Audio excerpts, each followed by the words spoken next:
You think you know 300? Well, here's some things you may not have known about the movie based on Frank Miller's graphic novel. This is where we hold them! This is where we fight! This is where they die! And these shield boys! In order to cut some costs, some of the weaponry used in the film was recycled from both 2004 movies Alexander and Troy. Over 60 people helped create over 600 costumes. Gerard Butler had 17 different helmets made during the shoot, while Rodrigo Santoro, who plays Xerxes, had 33 different fake piercings. With a series of impressive fights and epic choreography, the movie only took 60 days to film. Zack Snyder, with a budget of $60 million, also shot the movie in chronological order, which is rare for a director creating a feature-length film. This story may not be 100% historically accurate, but there is one particular piece of dialogue that does date back to ancient times. The phrase, "Come back with your shield. Or on it," which is said by Queen Gorgo to King Leonidas, was an actual sentence Spartan women used. They would say this to their husbands or sons previous to battle for encouragement. If the man died during battle but fought honorably, his body and shield would be carried back home by his comrades. Those who died while fleeing from battle were seen as cowards and would be delivered as such, sans shield. The filmmakers released the first footage of this movie at their panel at Comic-Con in 2006. People in the audience were so impressed by the clips, they repeatedly chanted encore until the panel agreed to play it again. Fire those Persians high.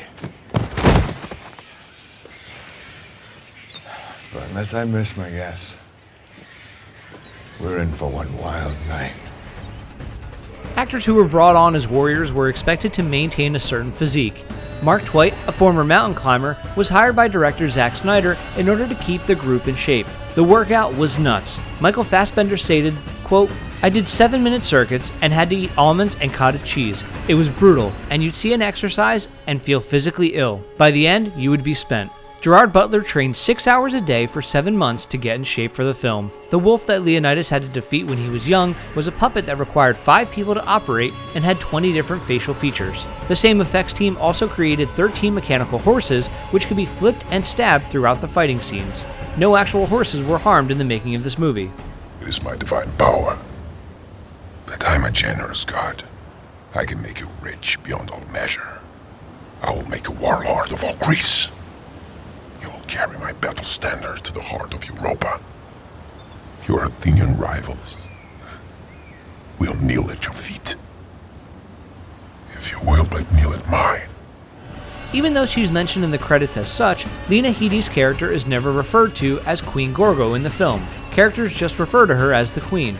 It wasn't until the 2014 sequel, 300 Rise of an Empire, that she is called by her full Grecian name. The warriors of the Spartan army can be seen in the film with trimmed or no facial hair.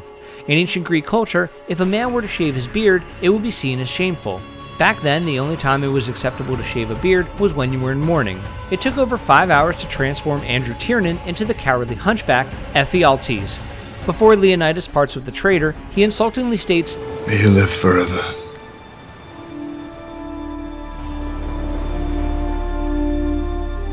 One of Ephialtes' greatest hopes was to die a glorious death on the battlefield, a wish that most Spartan men also shared. The word Ephialtes means nightmare and has become synonymous with someone who is a traitor. 1,000 nations of the Persian Empire descend upon you. Our arrows will blot out the sun. Then we will fight in the shade. And here's a bonus one. Historically speaking, all Spartans wore plumes on their helmets, but Zack Snyder chose to only give them to Leonidas in order to differentiate him from the other Spartans. Persian cowards!